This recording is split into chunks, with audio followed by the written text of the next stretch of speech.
Okay, so my name is Mike Danson. Could I welcome everybody? I'm Deputy Chair of the Jimmy Reid Foundation and I'm chairing this evening's meeting. Great to see everybody here. As I said, there's others coming in all the time, but we'll make a start. First thing, just say we are recording this. So if you don't want to be seen, if you could turn off your video, if you don't want to be otherwise recognized, if you change your name using the facility on Zoom.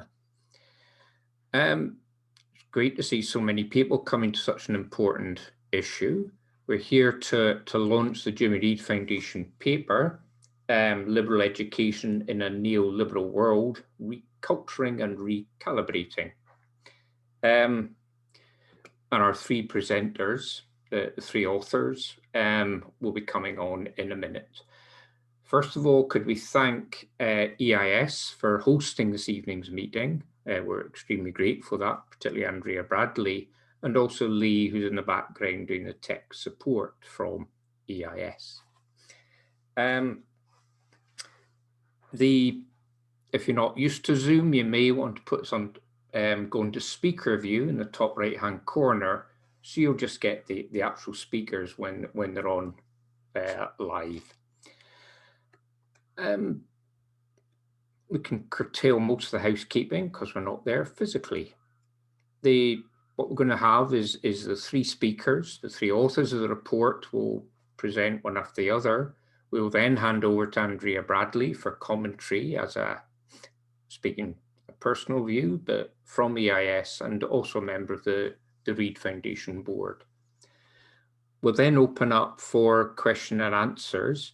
If I ask you to put your questions into the chat, we'll pick them up and either invite you to put them directly to the speakers, or we'll collect a few together and put them collectively.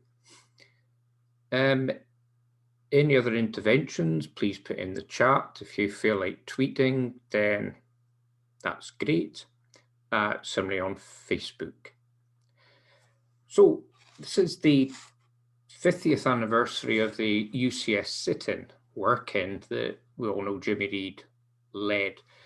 He was also important in education.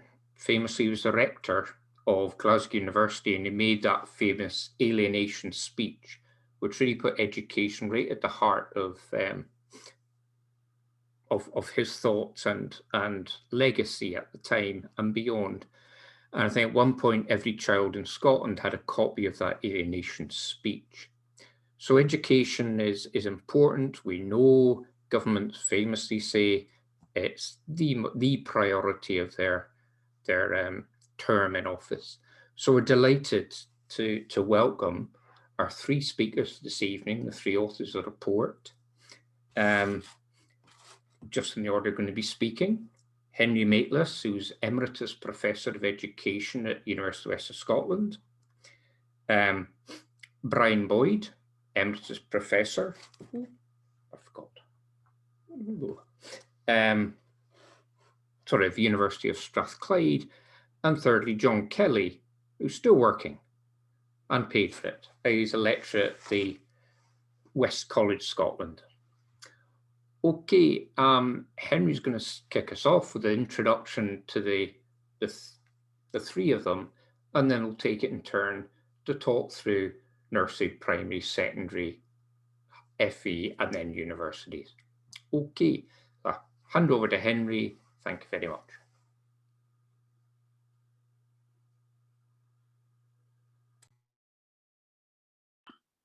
Okay, good.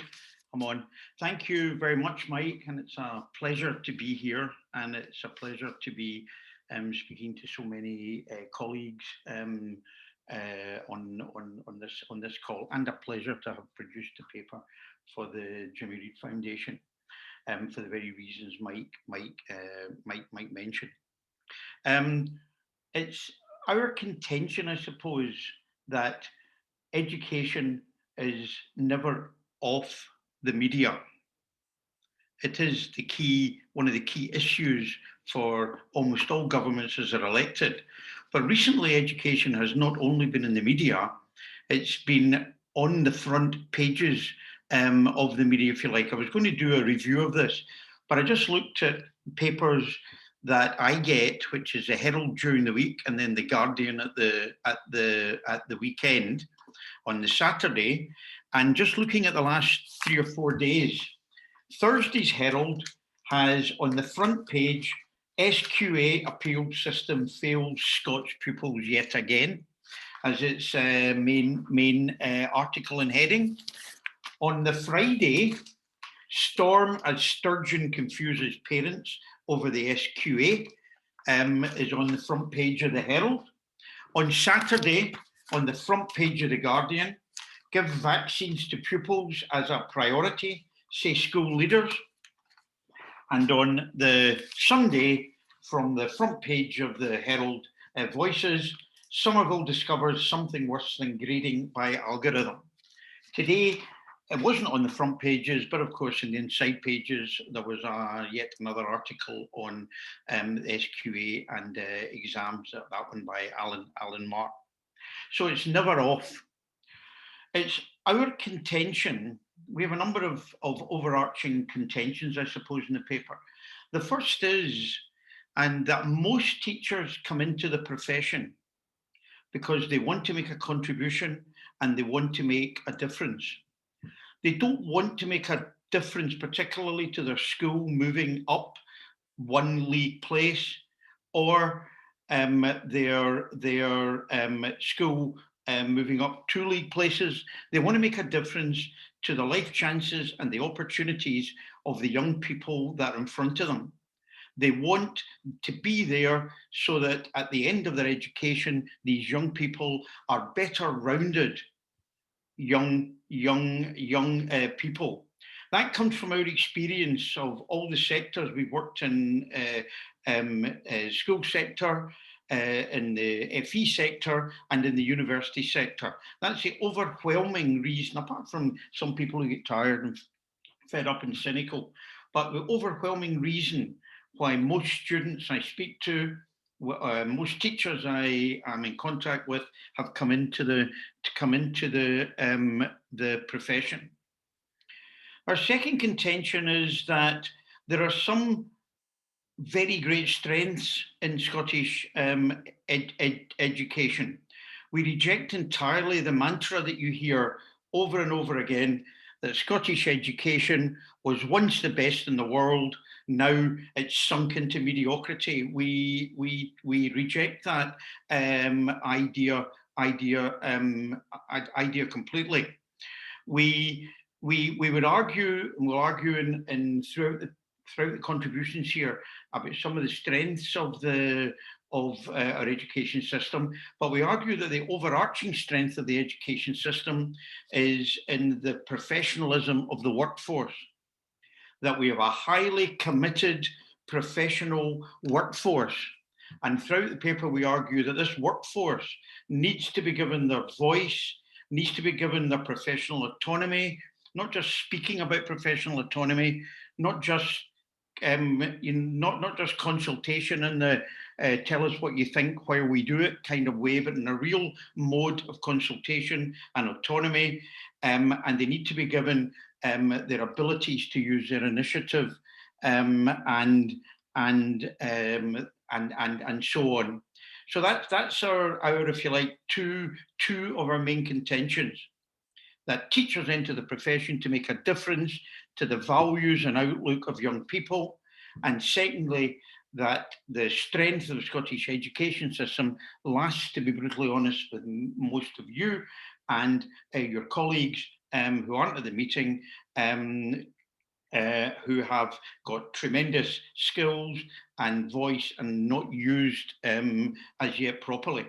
However, we do argue, of course, that there's some overarching weaknesses in the system. The first is the continuing and long-standing issue of inequalities in our education system, right the way through to university education. It's been persistent and it's got worse after COVID. Our contention is that the root cause of this is poverty. And in the same way as there are glaring inequalities in health between the rich and the poor areas of Scotland, There are glaring inequalities in educational outcomes and achievements in the rich and poor areas of Scotland.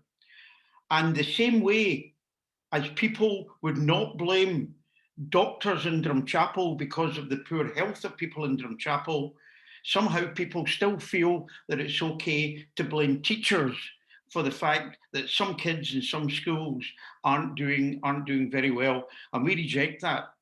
And in fact, what we argue in the paper is that poverty needs to be dealt with by macro economic issues, not, if you like, by cannot be dealt with solely by schools. Schools can, of course, make a difference, and schools do make a difference, and we've all made a difference to life chances of kids.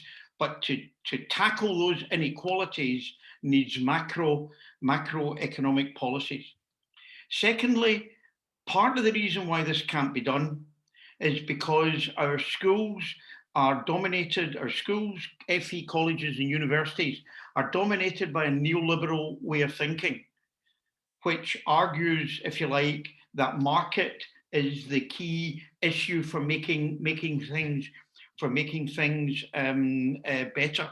It's epitomised in our education system by league tables, rote learning, high-stake exams, competition, and out of that is squeezed, of course, issues like human rights, citizenship, and values.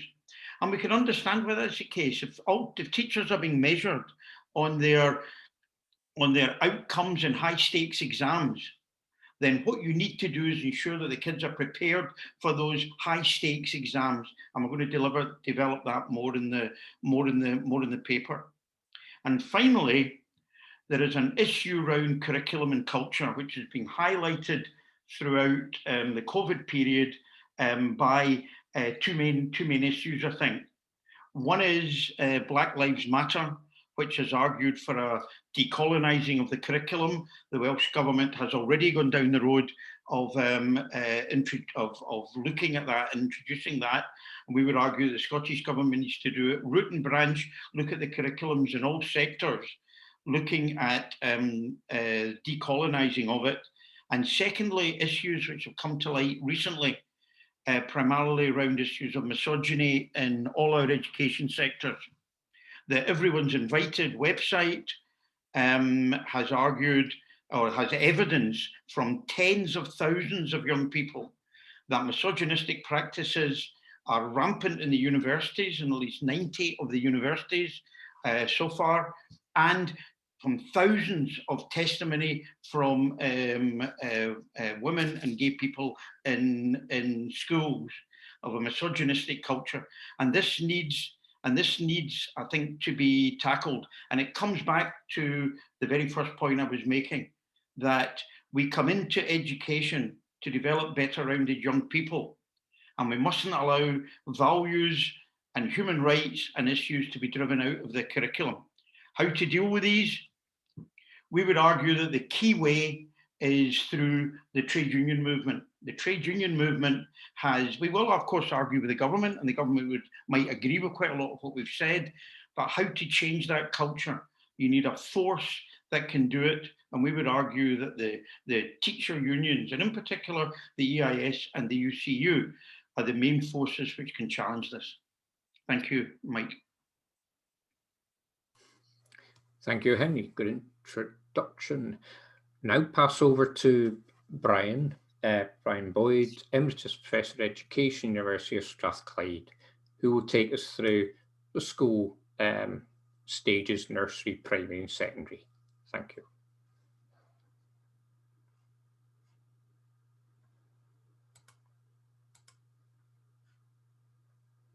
Brian, you'll need to unmute.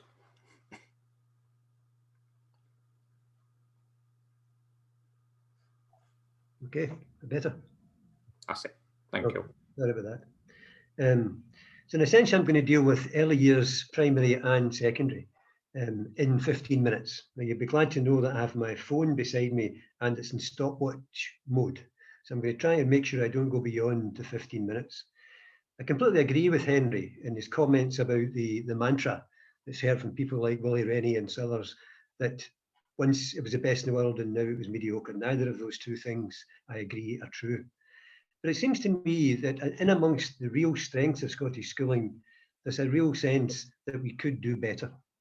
And one of the things I'll try and do in the course of the next 14 minutes or so is look at some of the pluses in the education system, some of the minuses, and some proposals, as Henry mentioned, that we'd like to put forward.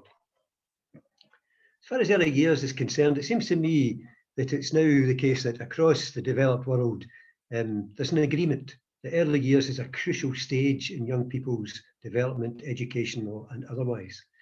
However, about 10 years ago, I remember hearing an American economist, I think he was, speaking about this. And his argument was it was best to invest in early years because you get more bang for your buck. At the time, I couldn't quite rationalise those two ideas.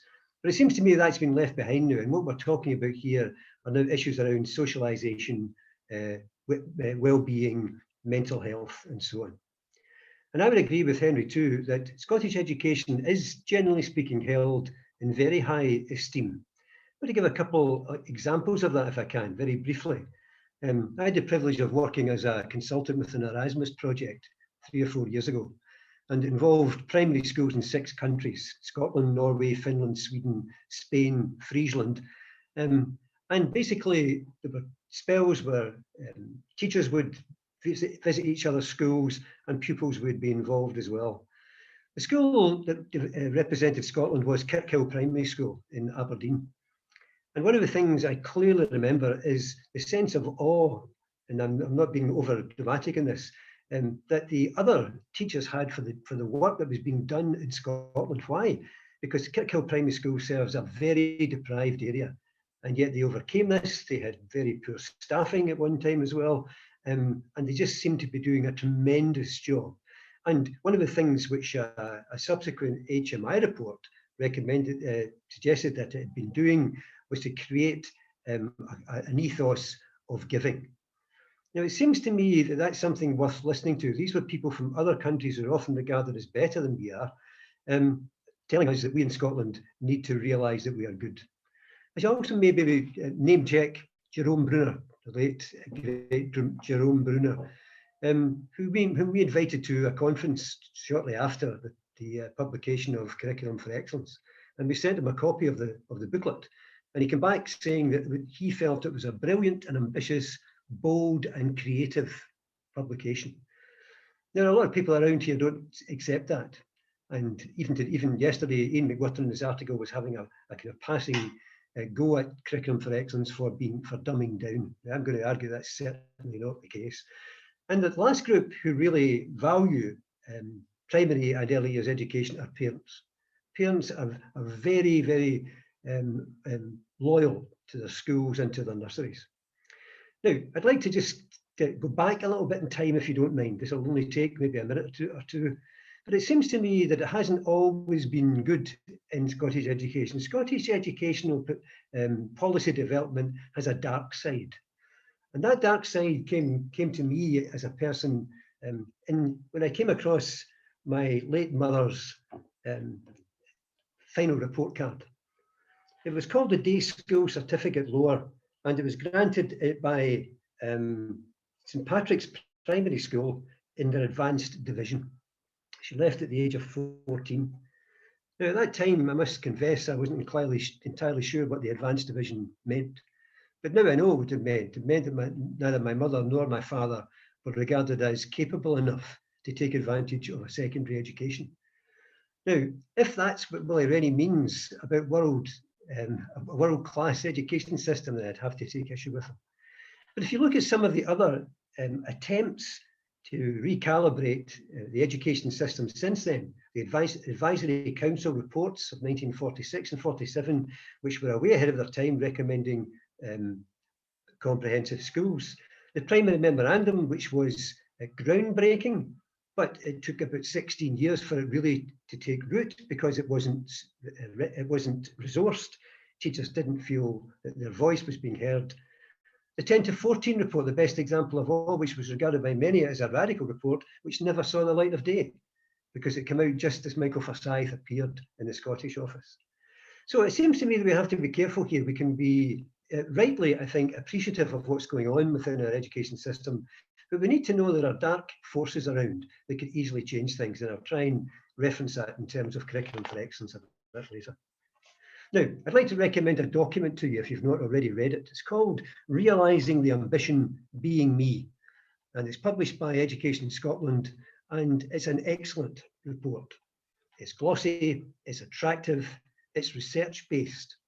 It recommends play, it even recommends outdoor play in Scotland. It often seems to me that that's a bit dangerous, but if you listen to Billy Connolly, he'll tell you there's no such thing as bad weather, it's only inappropriate clothing. And they recommend creativity, and they recommend well-being, listening to children's voices, giving children agency, and so on. But even within a document as positive as all of that, there are a couple of things lurking. There's a section, 8 pages long, of indicators. Now, indicators of what, I would ask? Indicators always seem to me to be taken and misused, often used to compare nursery against nursery or school against school, or to try and see whether or not things are being done the way that somebody else thinks they should be. So I would worry slightly that it's still not embedded, and we need to work hard to embed that in our pre-5 and early years. It might be worth maybe mentioning too that formal learning is now up for debate. There's been a long debate about whether or not children in Scotland go to school too early. I've got a photograph in the room that I'm sitting in just now of my son, who at the age of 4 years and 8 months made his first journey to his primary school, and he was wearing a blazer, a tie, shorts, trousers, all very formal to meet the demands of formal education. Now I think there's a general agreement that we need to look at that. And it's not so much about putting the beginning of primary education back, it's about ensuring that formal learning doesn't take place too early. Around 6 or 7 years would be the average, perhaps, in the Nordic countries. So when we're talking about Curriculum for Excellence, maybe I have to come clean here and say that I was a member of the group that produced Curriculum for Excellence. So you have to take what I say with a pinch of salt. But it seems to me that Curriculum for Excellence tried very hard, in a sense, to introduce depth into the curriculum, not just surface learning, but deep learning, introduce pupil choice, trust of teachers to be able to create the kind of pedagogy that the pupils need, and creativity, which was something that wasn't always there. Now, what happened, of course, when I mentioned the dark side, no sooner was the ink dry, really, in the report, then it began to change in a way that very few people who were members of that group would have predicted. Suddenly levels appeared, a number of levels that pupils would have to go through and would have to meet certain criteria. Tests appeared. There was no discussion of tests whatsoever amongst the members of the group. E's and O's, expectations and outcomes, lots and lots of bureaucratic things that people had to deal with in the classroom. And centralisation began to take over again. Not only was that the case, but those kind of things seemed to have a disconnect with what was actually happening in the classrooms, because a lot of schools had already embraced assessment as for learning, looking at self and peer assessment, dialogue, ongoing assessment, and so on. So there was a sense in which that was just the way it worked in terms of policy making. You produce a report and somebody else makes it different. Now, I want to say something as well about primary-secondary transition before we get to secondary itself. Primary-secondary transition has always been problematic. It's been problematic since I started teaching in 1970. Put simply, the gap between primary 7 and S1 is too abrupt. There's a completely different ethos, system, organisation from one to the other. But that in itself isn't something we couldn't overcome.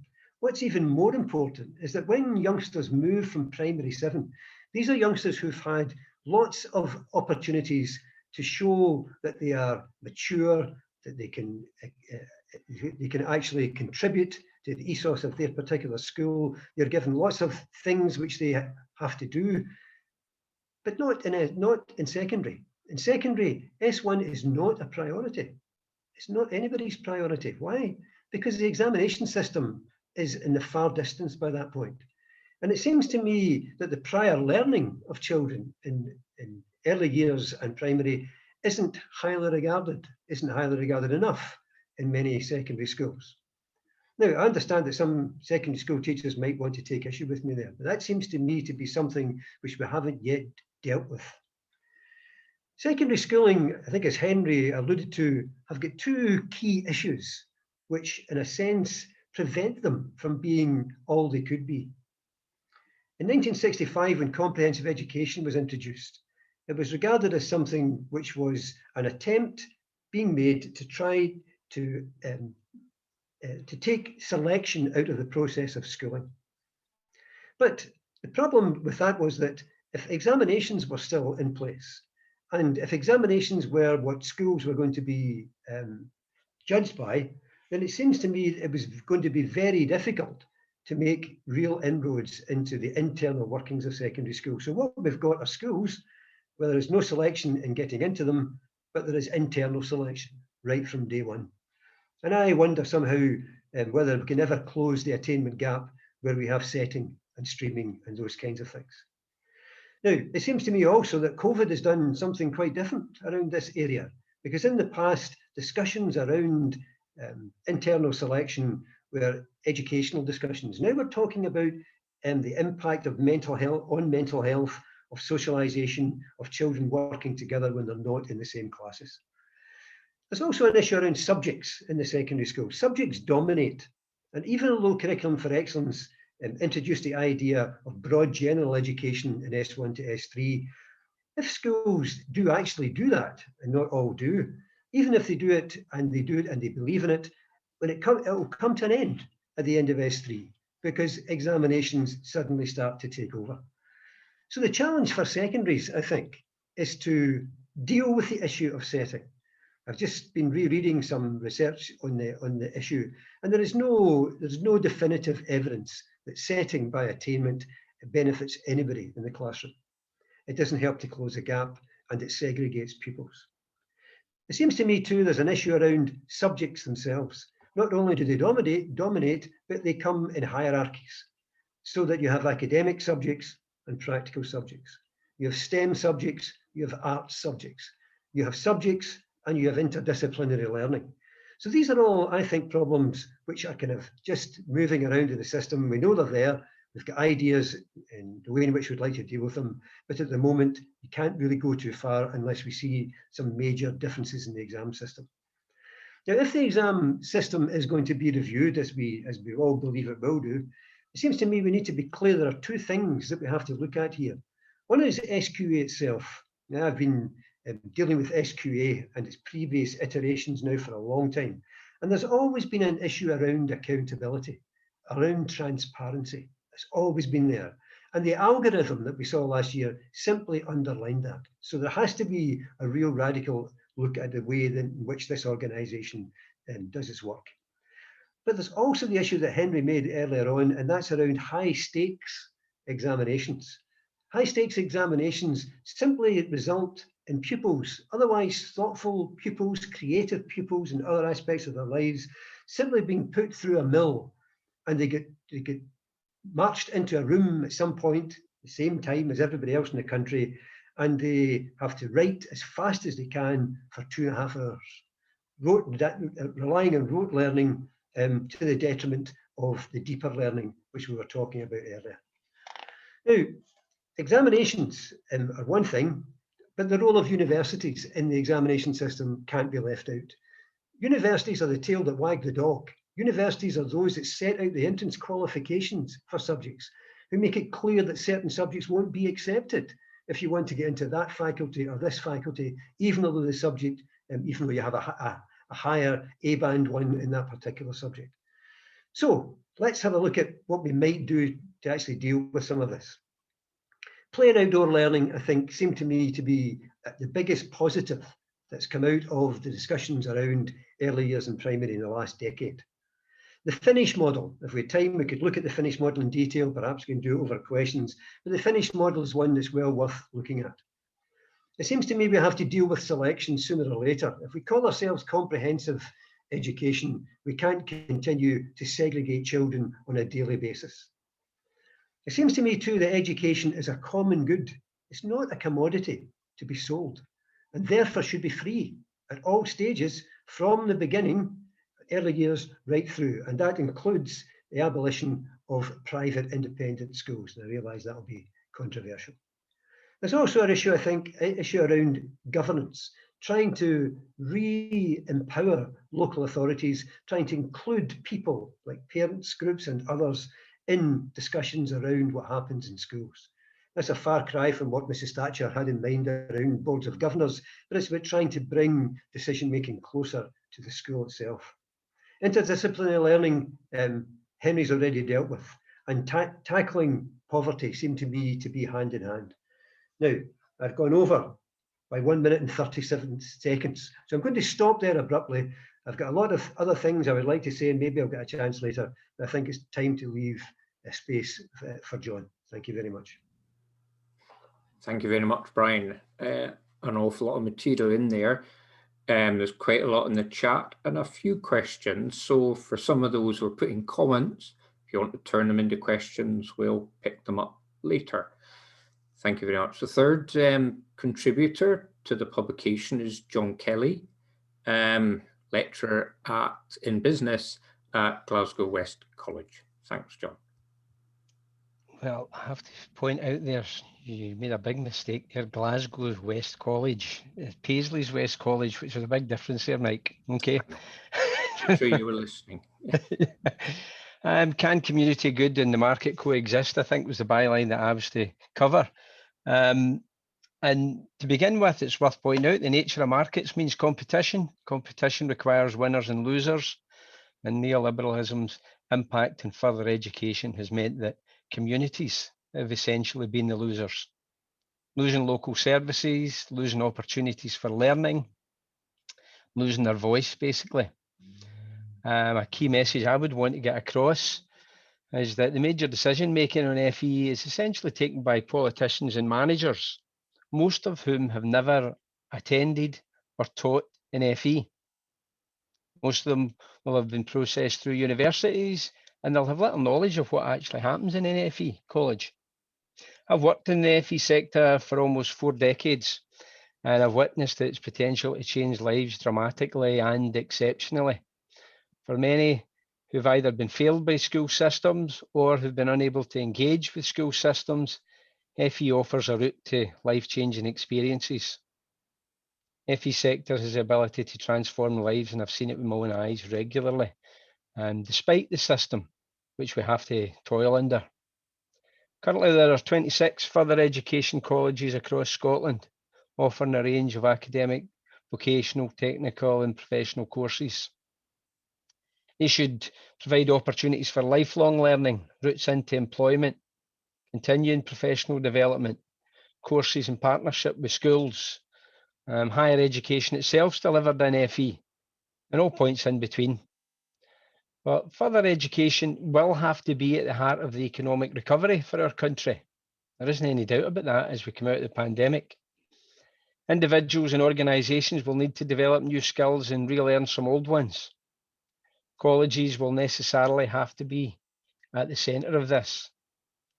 Staff in colleges have worked wonders to assist our students through the unimaginable difficulties throughout the pandemic. And students who are in poverty, working class students, have suffered far, far more through this pandemic than any others. And FE tends to cover that group. However, the voice of communities should be heard within the FE sector, and they struggle. Sadly, the neoliberal agenda, which our paper tries to shine a light on, will continue to limit these voices unless there's a sharp change of direction. When I started in FE, there were over 40 colleges. And I think FE illustrates in microcosm the real impact of neoliberalism at every level, from structure, the numbers of colleges that there are, where they're positioned, who they serve, all the way right through to how students are not given a clear voice, how staff are not given a clear voice. And that clear impact can be seen when we look at key aspects of neoliberalism. Markets, for example. We all know that markets tend towards concentration. That's exactly what's happened in further education.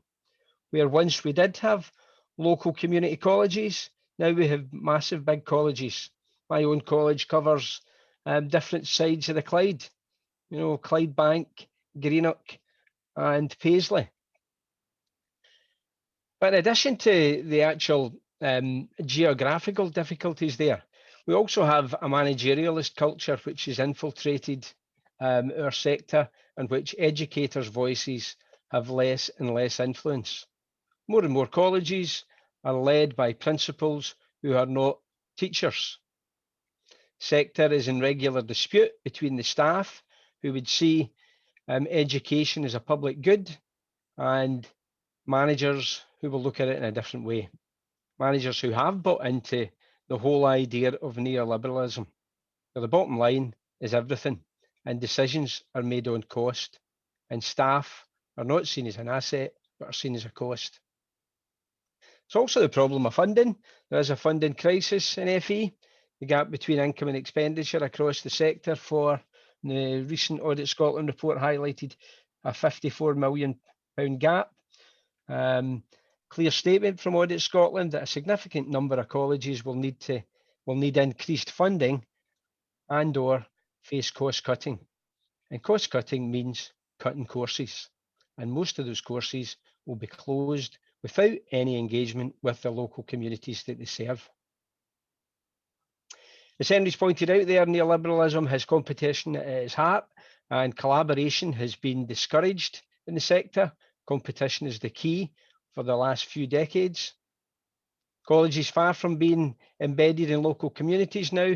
The big merged colleges cover larger geographical areas. Due to funding gaps, compete against one another for the share of so-called commercial income by offering services at business rates based upon the bottom line. I mean, every single course, there's a constant push to reduce cost, to reduce guidance, to reduce support for students, and do more and more and more for less and less and less. And that doesn't just apply to the staff, that applies to the students as well.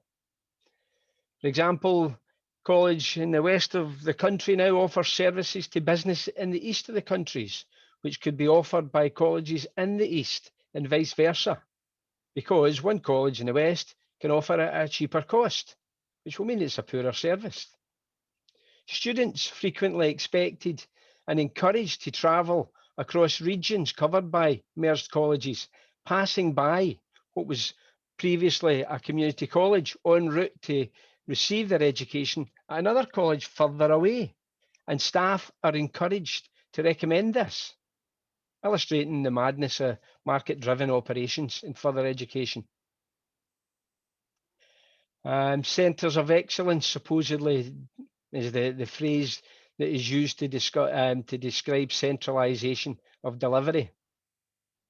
As our report highlights, ASN provision is patchy at best, and there's a real postcode lottery. Depending on where you live, you may be offered lifelong learning courses. You may not be, because your college has decided we just don't provide that. Recent FOI carried out by the EIS identified this, that there are large parts of the country where ASN provision is simply not delivered there.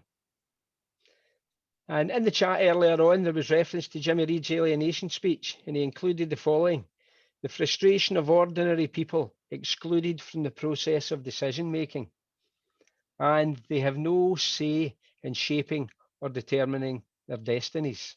And that highlights what happens within FE. The most stark illustration of the neoliberal agenda in education is the fact that over the past 6 years, there have been 5 national disputes, because lecturers would see themselves as defending education, and the people who run the sector do not wish to listen to that, but wish to measure everything upon the bottom line. And I think they perfectly illustrate the culture of anti-trade unionism and the opposition towards any form of collective employee voice. being allowed to be heard. And that lies at the core of neoliberalism. So our conclusions in FE are a need for culture change, a return to colleges embedded in communities, college which allows the employee voice and the student voice to be heard, a step away from managerialism, greater collaboration and more collegiate approaches. To be honest though, there's little sign of any of this taking place. Not only is the FE sector managed by managers who believe in the neoliberal agenda, but sadly I suspect this view is also supported by the current Scottish Government. I've probably gone over my 5 minutes, so I better zip it there. Thank you very much, John. And yes, inevitably, particularly with 3 speakers. The final presentation amongst the 3 authors is now back to Henry, who's going to talk about universities. What are they there for? Excellent question. Universities, why do we have them?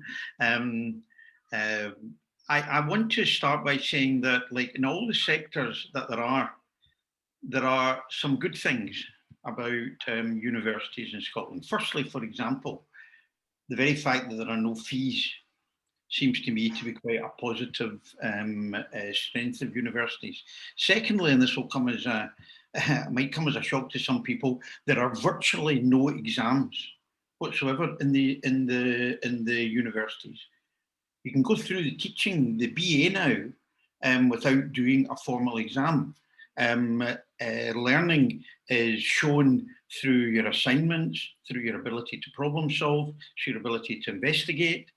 And that it seems to me can be a positive. There are some subjects where there are exams. It's not ubiquitous that there are no exams, but you can, by and large, in the whole lot of subjects, exams are discouraged.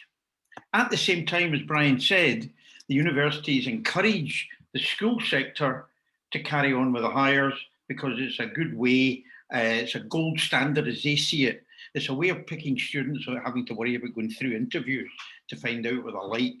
You just pick the ones who get the 5 A's or the 4 A's or whatever. So there are some good things, but nonetheless, the university sector is locked into a philosophy and practice of the market, greater, I think, than any other sectors in education. John and myself might have a disagreement over that because, as he's eloquently said, FE sector is in. But in universities, performativity, casualization, competition, and league tables are now completely widespread, and there is a dog-eat-dog philosophy. Getting your university up a few places in the league tables is an industry in the universities. There are people employed on substantial salaries to look at that and to try and get that done. One university I know of, there's a national student survey organizer there to try to see that the university can be pushed up the NSS. And the league tables are ubiquitous. I just thought of a few of them. There's not just the National Student Survey, which I'll come on to in a minute, but there is the Times Higher league table. There's the Times Education Guide league table. There's a Good University Guide league table. There's a Guardian league table. And these are to get yourself up these tables becomes very, very, very, very, very, very important. And for example, the league table they seem to, of course, be heavily weighted against the newer universities, and heavily weighted sometimes against some subjects. But just to give you some idea of what this is, the Teaching Excellence Framework. Sorry, that was a league table that I never mentioned. The Teaching Excellence Framework demands 3 areas. One is the National Student Survey, student satisfaction with the programme, right? And there are universities which, quite frankly, encourage their academics to give higher grades to the students because that will get higher grade of satisfaction in the National Student Survey. The National Student Survey had to warn all universities against telling their students that if they didn't give the NSS, if they didn't give this university a good grade for its teaching, that might reflect badly on their degree. So that's the first algorithm, is the students thinking on it. The second metric is retention and continuation scores, which mitigates against or is very difficult for those universities who take large numbers of their students from either precarious or difficult circumstances. They're more likely, usually because of poverty and finance, to drop out of university, but that's a metric which they measure to determine whether your university is there. And the third is graduate destinations, something, of course, that students have no say in. So if, for example, the University of London has better graduate destinations in London than the University of Glasgow has in Glasgow, that is an example of better teaching going on in London than in Glasgow. And of course, it's just completely ridiculous and spurious. Linked in with that, you finish up fairly soon. I'm just finishing up now. Linked in with that is the fact, of course, that inequalities exist. Even although the government has achieved 15% of people from the poorest areas going to from the poorest, on the bottom 20% of social deprivation areas going to universities, inequalities persist in our university. And finally, COVID has led to some restructuring agendas across the university sector, up and down the country, in Scotland and in England, of which we are going to have to, and it's led to disputes and hire and fire and rehire issues, which are disgusting. And that's something that clearly we're going to make the argument for the government to do something about. But again, I'll come back to my opening point, or one of my opening points, trade unions are going to have to be central in taking up those issues. That's it, Mike. Thanks very much. Okay, so thank you to the three authors of the report. We're delighted that Andrea Bradley, member of the Jimmy Reid Foundation Board and EIS, now give some reflections on what we've heard. Thanks, Andrea. Thanks very much, Mike. And can I start by welcoming everybody on behalf of the EIS to tonight's event. It's lovely to have you all here, and also to thank the Foundation for inviting the EIS to host tonight. It's an honour and a pleasure to be able to do that, so thank you. In terms of the paper itself, first of all, can I thank Henry, Brian and John for their collaboration in producing this really important paper. I found it quite stark in the way that it highlights the corrosive damage of neoliberalism within each sector of our education system. And it was very disconcerting to see all the evidence laid out in terms of the all-pervasive span of that influence from nursery right through to our university sector. So the issues that the paper raises, I think, should be a source of anger for teachers, for young people and for parents, all three alike. And in fact, the harm that neoliberal ideology does to our education system lets the whole of our society down. So while neoliberalism drives the priorities and behaviours of the education system, young people are being let down, and teachers as workers are being heavily exploited, as you know, as some of our colleagues that tonight have highlighted. And in fact, all citizens are being shortchanged by the distorted narratives in relation to the purpose and quality of education. And the sad thing is that most don't know it. I was listening to the Jam on the radio at the weekend and was struck by the line in the song Going Underground, "The public wants what the public gets." And the line has stayed in my head as I was preparing for tonight's event. The public wants what the public gets seems to sum up exactly the triumph of neoliberalism. It's displacement of principles and practice that are in the genuine interest of people and human development to make way for the neoliberal pillars of competition, managerialism, budget efficiencies, and work intensification. all surrounded by false narratives about what makes good schooling and good education. False narratives spun by politicians largely educated within the private sector and whose vested interests lie in the corporate world. And the public, the ordinary citizens, and even teachers and students themselves are informed of the effectiveness of their education system through a set of artificial measures which aren't fit for purpose, and evaluating the extent to which our nurseries, schools, colleges and universities remain true to the genuine purposes of education and carrying out their functions. I really like the movie reference in the university section of the paper, which perfectly sums up the guile and stealth of the neoliberal project. The line from The Usual Suspects: "The greatest trick the devil ever pulled was convincing the world he didn't exist." The author goes on to underline how in large part its influence is unquestioned, taken for granted, and that's where ideology is at its purest. I think it was maybe Henry who wrote that section. In this sense, the paper is successful in implicitly outlining how what could be viewed as quite Kafkaesque elements are in play in the governance and organisational behaviours of our education system driven by neoliberalism. We really should be up in arms. At the same time, the paper is also strong, however, on laying out what the alternative should be in the interest of a more socially and educationally just society. It gives much hope in this regard.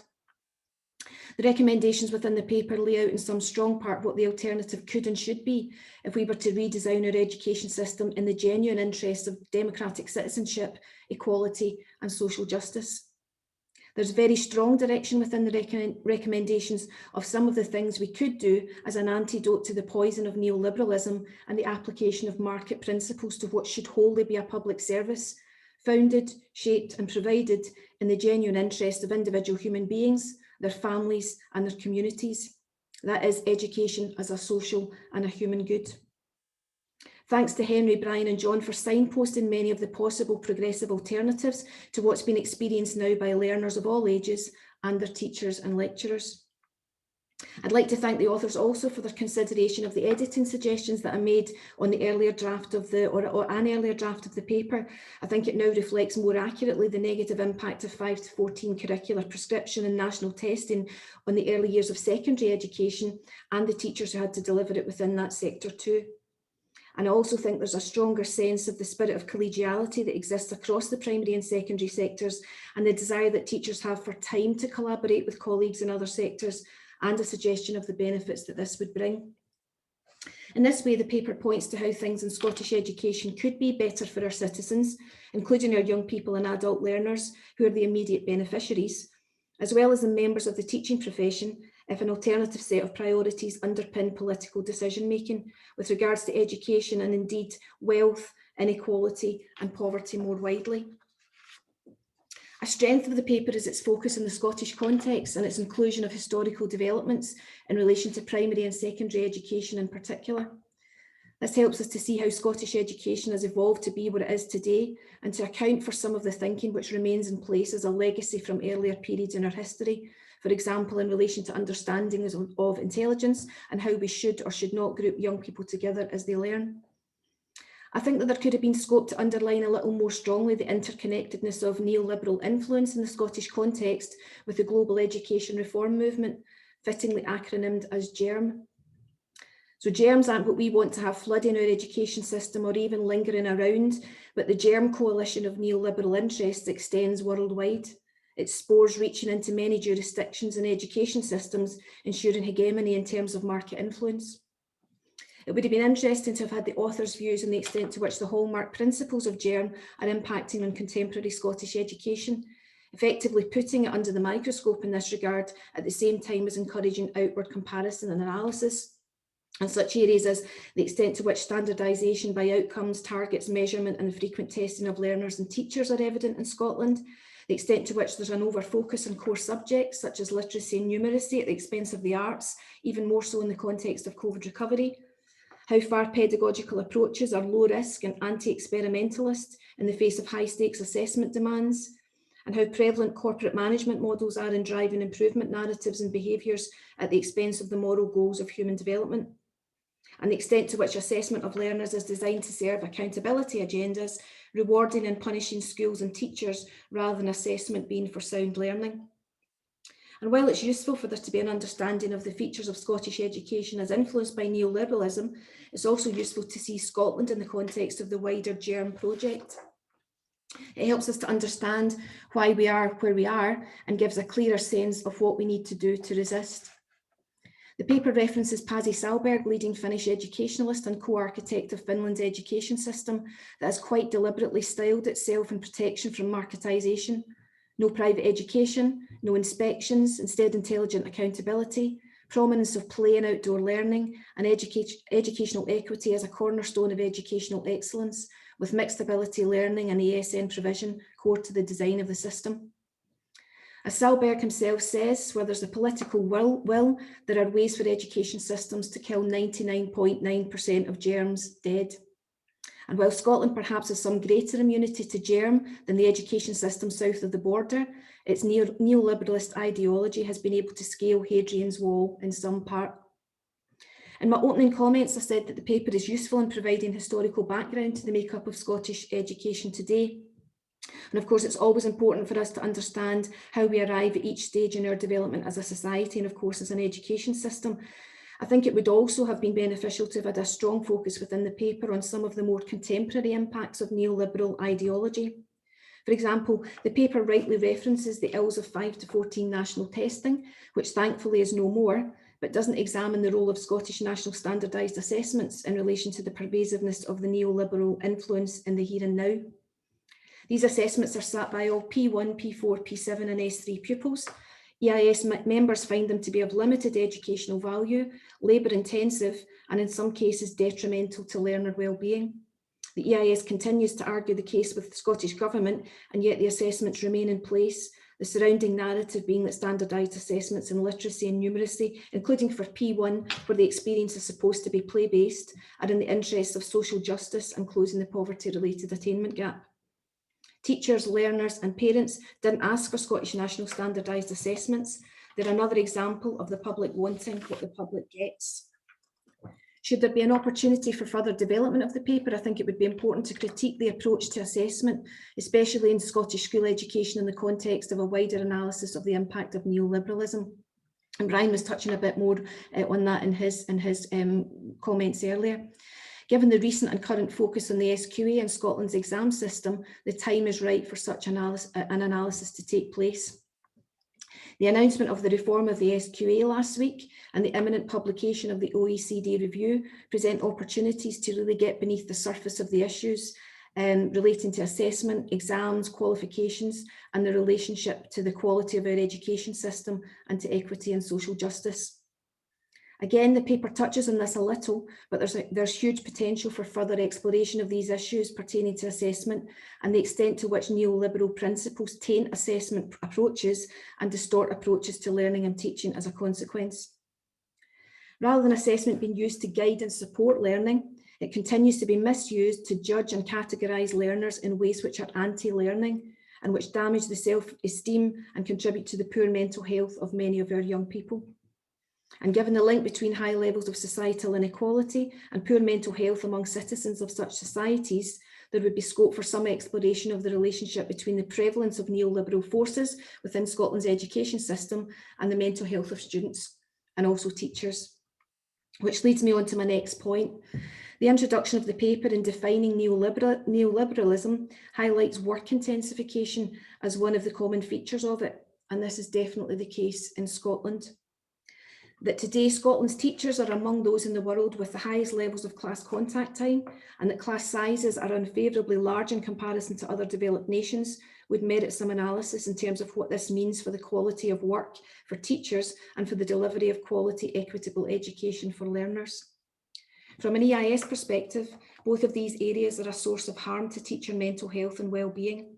That is the cumulative effect of working long hours, on average 20% of these per week unpaid, with inadequate resources to meet the needs of the large numbers of young people in our classrooms, almost 30% of whom have additional support needs, and almost 25% of whom are experiencing socioeconomic deprivation.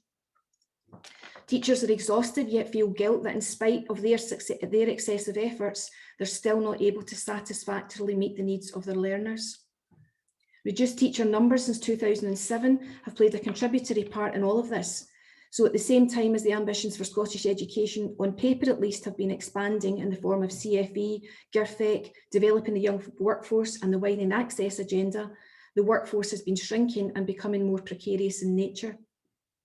Whilst the FE and HE sections of the paper touch upon this, the chapters focused on nursery and school education don't so much. And this would be a key piece of the jigsaw to look at in any future publication on this theme. In particular, the decimation in the numbers of early years teachers over the past decade and a half is worthy of some focus, particularly in light of the issues relating to expansion of early years provision and the potential for quality early years provision to contribute to greater educational equity. A few years back, the EIS commissioned research into the role and contribution of qualified teachers within nursery provision, and we'd be happy to share the research led by Professor Aileen Wendy Dunlop for the purposes of any future paper. In the meantime, from early years to primary, to secondary and on to FE and HE, the neoliberal mantra of doing more and more with less and less is grinding away at the well-being of teachers, which in turn impacts the quality of the educational experience for our young people. It's a disturbing truth about Scottish education that needs to be exposed wherever possible. So I think there would be good potential for future research and a future paper to examine more of the impact of neoliberal ideology within education on learners, teachers and communities. The section of the paper focused on the FE experience does this quite well, and particularly in the way that it makes use of the EIS FELA research into the effects of the drive for savings on learners with additional support needs. It would be good to have captured aspects of the lecturer voice, and similarly for each of the other sectors to do some primary research with this, as its aim could add a further strong dimension to any future publications. So some direct engagement with learners and members of the wider school community, particularly where school communities are in areas of deprivation, could also be useful. The paper rightly points to educational inequality and discrimination towards both learners and staff as a consequence of race. Given the significant progress that Scotland requires to make towards race equality in education for teachers, lecturers and learners, and in decolonising the curriculum, this is an area in much need of further development. One of the recommendations within the FE section is for recommendation of employee voice as per the Fair Work Convention, and this resonates with developments in the school sector in relation to what's now called the Empowerment Agenda, which was born out of the Scottish Government's review of education governance back in 2017. Arguably at the outset, the review was to lay the foundations for greater centralisation of Scottish education and to wrestle control of it from local authorities by giving greater autonomy to individual head teachers. At the time, the EIS argued strongly against many of the early proposals and in favour of greater teacher agency and autonomy, collegiate decision-making and more democratic schools, and crucially for more and ring-fenced funding for education as the key means of delivering stronger outcomes, especially for the most disadvantaged young people. Much of our thinking influenced the shape of the empowerment agenda, though we've yet to see what are still quite fledgling principles in action because of the disruption of the pandemic. But we see what has developed so far within the Empower Schools agenda as an opportunity for teachers to be much more involved in key decisions affecting all aspects of school life, from ethos to curriculum to financial spending, in the hope of shaping the experiences of young people in ways which would result in much greater equity of experience and outcome. Could you wind up soon, Andrea, please? It would have been useful to have seen some critique of this in this recent and major development within Scottish education in the context of the neoliberal agenda and the extent to which the authors believe that there is mileage in the Empowered Schools agenda to achieve greater educational equity, or it could be that that this extra voice and extra decision-making space for teachers could result in a similar outcome to the lecturers at Lincoln who tried to do something different with their. So I'm going to finish up there. Mike, I have lots more to say, but I would just finish up by saying thanks again to the three authors for the paper. I think it poses some really significant questions about Scottish education and offers real potential for further joined up work around that, which the EIS would be happy to be part of. We had our manifesto published ahead of the Scottish Parliament elections, the EIS manifesto for an education-led recovery, and I think that there's lots of linkage as raised by the authors. Thanks very much. All right.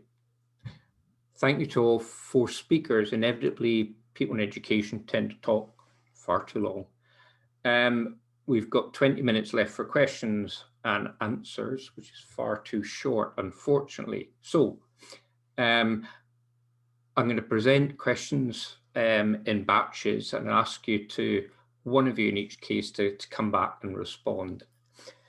So a number of questions from Niall McKinnon, Mark Langdon, Maura Forbes, David Watt, basically talking about political interference or changing what were proposals from academics going, from those who came up with the ideas of curriculum for excellence and so forth. So curriculum for excellence, was that knocked off track by managers and others? As children only spend 15% of their time in school, what about the wider youth work and community development practices? Many of them being cut and co-opted. So how do we address the wider environment? From Maura Forbes, talking about all the other professionals in the health sector and in the public sector, how could they be better involved in supporting the whole education system and such? And from David Watt, talking about laudable intentions, however it supports segregated special schools, doesn't that perpetuate social injustice? So could ask, given most of them are around schools, perhaps Brian could respond to those. You're muted. Brian?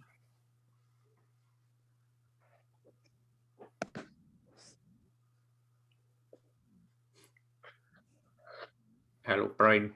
You're muted, Brian. You there? Okay. Let me take up the curriculum for excellence one right at the beginning. There's no doubt whatsoever the curriculum for excellence experienced the same kinds of negative impact after the report was published. I can remember sitting in the Parliament when I think it was Peter Peacock was thanking the members of the group for the document, and I think it might have been my naive self, saying to him, "If you want, we could be a group of people here who would go around the country and talk to people about what curriculum for excellence, could bring." Well, he didn't respond to that. It was clear within weeks that that's not what the government really had in mind at all.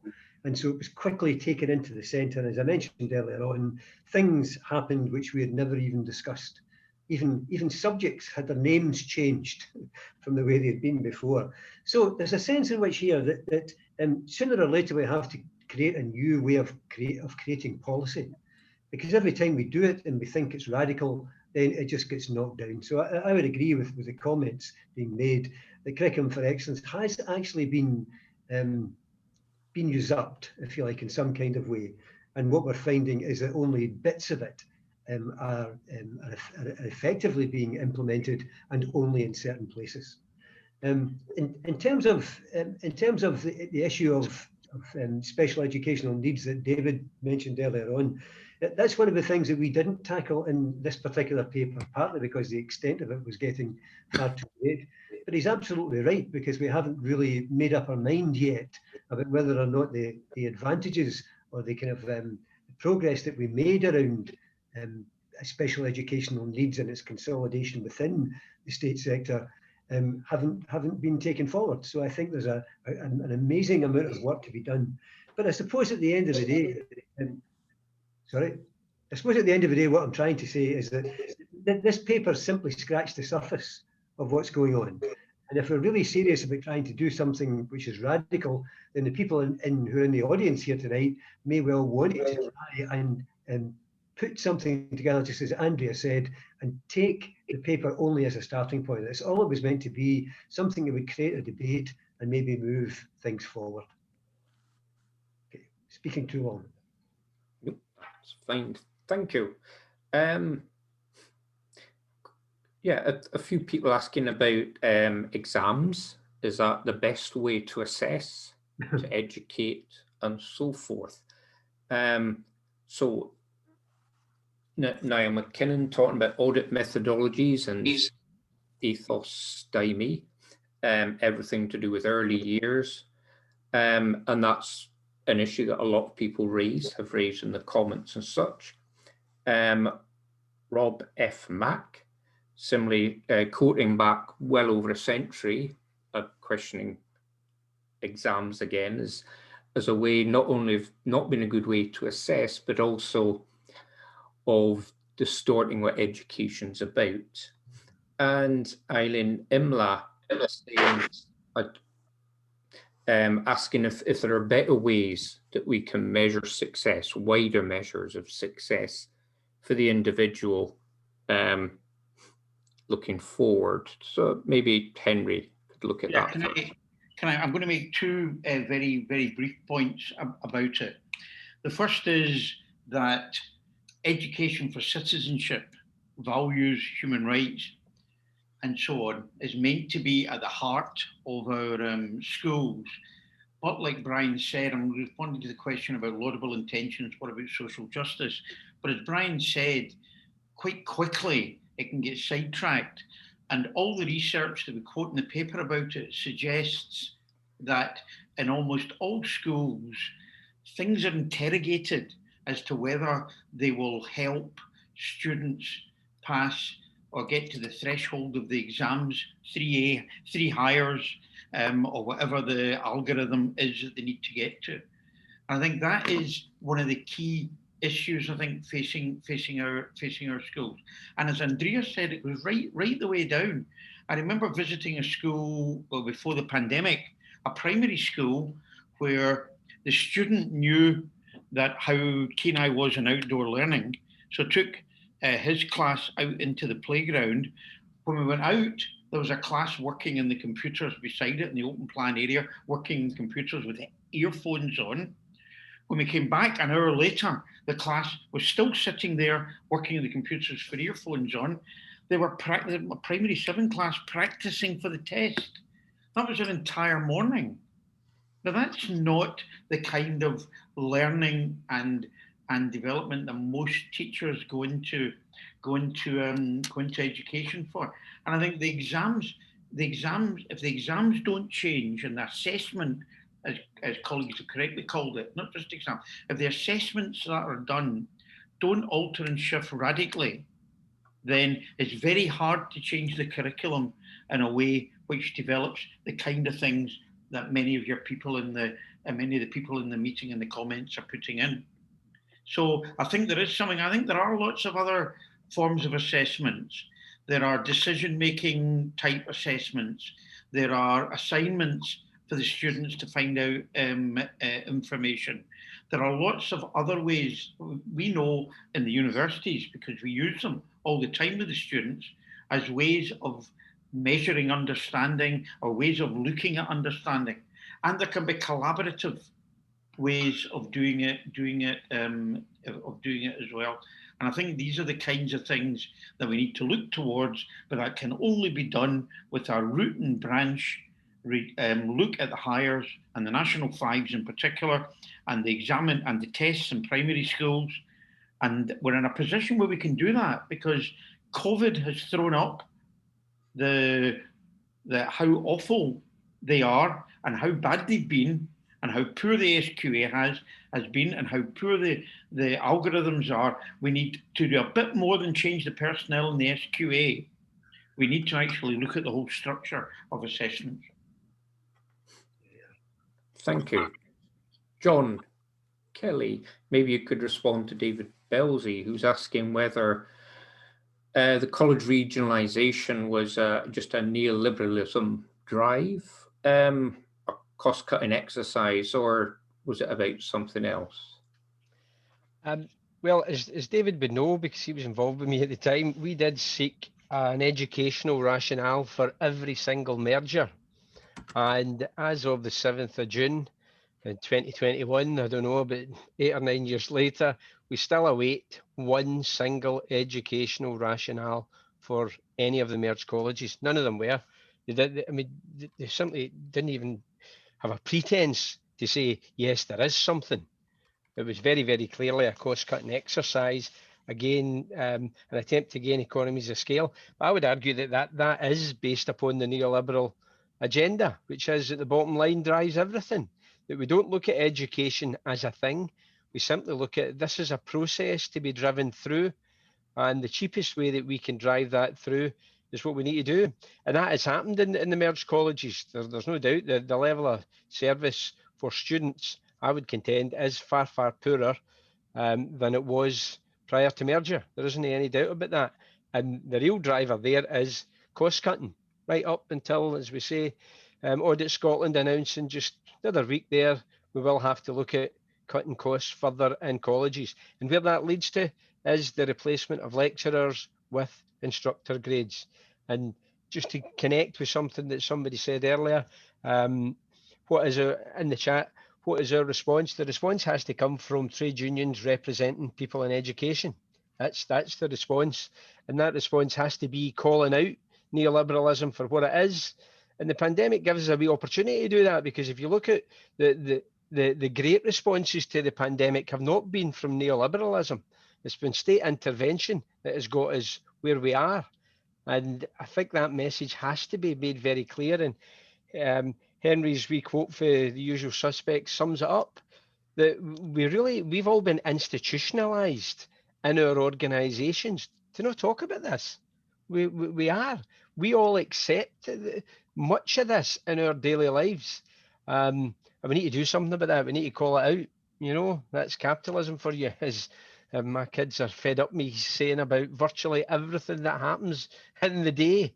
And we have to get that out there somewhere. So to drag myself back to David's response, I think, yes, it was a cost-cutting exercise. That came from neoliberalism, which was accentuated in the age of austerity. But we'd stand at a real opportunity just now, I think, to look at what the good things that have been done.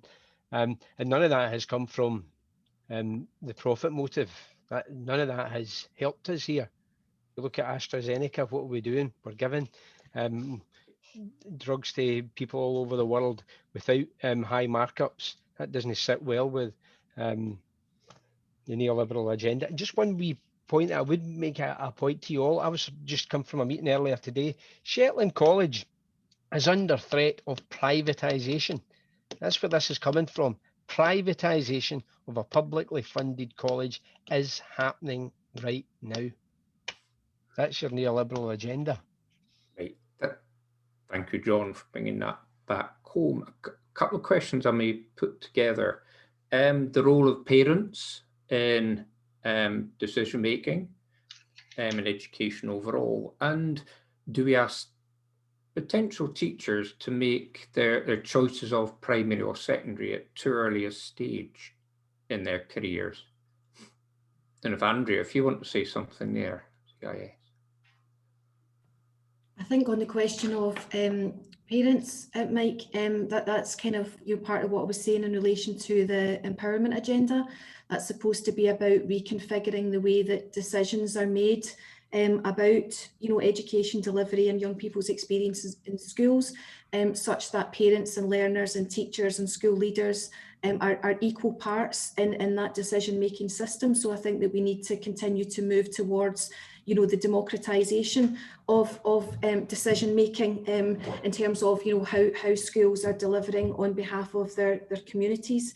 And in terms of, sorry, what was the second question, Mike? Sorry, again, in relation to... do we ask teachers to make a decision whether primary or secondary at too early a stage? Earlier stage. That's not one that I've particularly thought about. I mean, I think it would probably be beneficial for teachers to have experience in each of the sectors, nursery, primary and secondary at some point within their initial teacher education experience. Certainly in terms of the Finnish model, I think there was a question earlier in the chat about whether the duration of initial teacher education is too short. And certainly in comparison to Finland, the answer to that would be yes, because all teachers in Finland are educated to master's degree level. and you know that there's a question about there's a question related to that about, you know, the status of teachers, the, you know, the value in which or the value in which society holds education and so on. So I think that is an important question. Certainly we are not in favour of teachers making too early decisions, for example, about specialism in ASM. We would like them to have a generalist kind of experience the initial teacher education phase before making that kind of judgment. But I think that that's one for, you know, for much deeper and broader consideration. Thanks very much. Final two questions, and maybe get Brian to answer the first, and then if you could all have a think about the second. First one is about special needs, people with disabilities of various sorts and so forth. Are they being adequately dealt with within our system? Are they inclusive enough? And there's been an awful lot of chat going on about that. And the final question, so if Brian, you answer about that, the final question a number of people have put is, how do we take all this forward? What are the next steps? So firstly, Brian, if you could respond, thanks. Yeah, I think the simple answer to the first question is no, we aren't doing enough and have never really done enough to make sure that pupils with additional support needs are properly looked after. Now, I'd have to say, I'd have a caveat to that, because I think you'll find there's a curate's egg out there. There's some very good practice and some not very good practice. But essentially, there was a time in the 20s when there was an attempt being made to amalgamate additional support needs schools with mainstream schools, which happened to a certain extent, but didn't go far enough. And it seems to me that there's an issue here that if we don't readdress this, then we can never say we are a truly comprehensive educational system. It wasn't part of this particular paper, that wasn't part of the remit that we were given, but it seems to me we need to do something about making sure that the youngsters with additional support needs are not left behind in any way. And I think one of the things you'll find also, we've been talking about Finland a lot here, is there are a number of countries across the world where there isn't any of the segregation that we've been used to from the past even to the present day. So I would be all for another radical look. Radical looks to me are always good things. And looking at, are we doing the best for young people with additional support needs? I think the answer at the moment is not. And I think we need to look at that. You talked, your second one was? I think that's fair. Everybody have a think about it. Where do we go with this? What happens next? Can I make I'll just say one, I'll give it to Henry. I think what we hope would be that enough people would find enough in this paper to want to take it further. If it's there for debate, we hope people, you know, are finding it something they want to talk about, and we want to try and do something to make our education system far more inclusive and far more child-centred. Thank you. Henry. Yeah, I think that the problem is that many people in this room, indeed many teachers, I think, will agree with many of the points that we've made, and many of the points have been made in the chat, and many of the points, of course, that Andrea made. The question always is, when you have good policy, whether it be about care homes, or whether it be about rather social care in Scotland, whether it be about housing, there are a lot of very good possibilities. The question is how do you take it forward? Now, there might be some things in these kind of ideas that the government will be open to doing. It might be very willing to look at assessments in the light of the SQA and the algorithms. I've got my doubts in it, but it might be very willing to look, for example, at encouraging further outdoor learning. But for much of this stuff, as Andrea put it, the neoliberal emphasis that we have across all our sectors, the only way we're going to be able to get them to do anything about it, I think, is through some kind of collective force. And I think that the main force that we have, and Jimmy Reid Foundation would certainly agree with it, I think, and almost everyone in this room would, and the fact that it's been hosted by the EIS, this meeting, suggests that the main force that is going to be able to do something about it, which can mobilise large numbers of teachers in a way to do anything about it, seems to me to be the trade union movement. And that would be the force which I think would be the key force in taking the more radical elements that we've discussed tonight further forward. Can I finish with one anecdote, Mike? Just half a minute. Yeah. When it came to the Curriculum for Excellence, the University of the West of Scotland that I was at called all Ayrshire head teachers into a meeting. They were all doing an excellent job because we wanted to know how we should change the university in the light of the Curriculum for Excellence in schools. All head teachers were there. The ironical thing was that not only had school, the final years of school, 5th and 6th year, where students were doing 5 or 6 hires, not only had it not changed very much from when I was a teacher, it had hardly changed from when I was a pupil. And you're going back to the 1960s for that. The able kids took 5 or 6 hires. Almost everything else was cut out from the curriculum. Occasionally there might be 3 or 4 periods for Duke of Edinburgh, but virtually nothing else. So the Curriculum for Excellence was not implemented properly within the school structure, much as these teachers were trying to do it in S1 and S2, and sometimes, but not always in S3.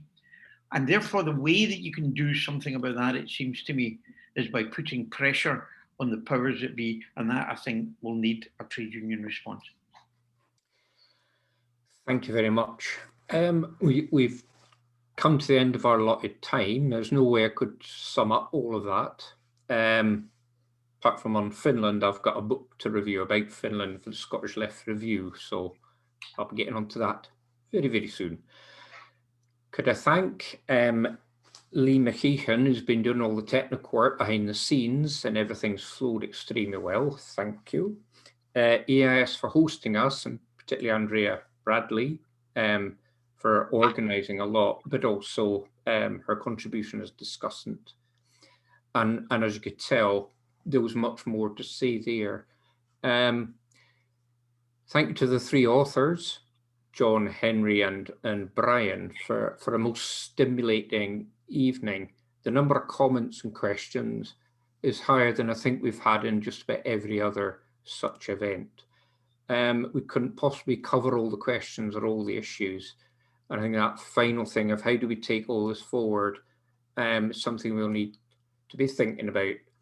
Although, as I think David Watts said in the comments, education, clearly the future of education is to do with not only pupils, not only teachers unions, it is for everybody in society, parents, young people, lifelong learning, lecturers, etc., etc. So, I thank everybody for attending, for participating, for the quality of comments and questions, for keeping it nice. And we'll see you all again. I don't know if Gregor has any final things to say. I know what he would say is we are dependent on donations. Nobody gets paid in the Jimmy Need Foundation. If you go to the homepage, you can see lots and lots of material there and a donation button in the bottom right-hand corner. So thank you, everybody. Have a good evening. Enjoy the several hours of sunshine we still get at this time of year. And thank you very much. Thank you. Thank you. Well chaired, Mike. Thank you. Well chaired, Mike. Thank you. I wasn't sure if I was muted. See what you're going to say, so I unmuted you.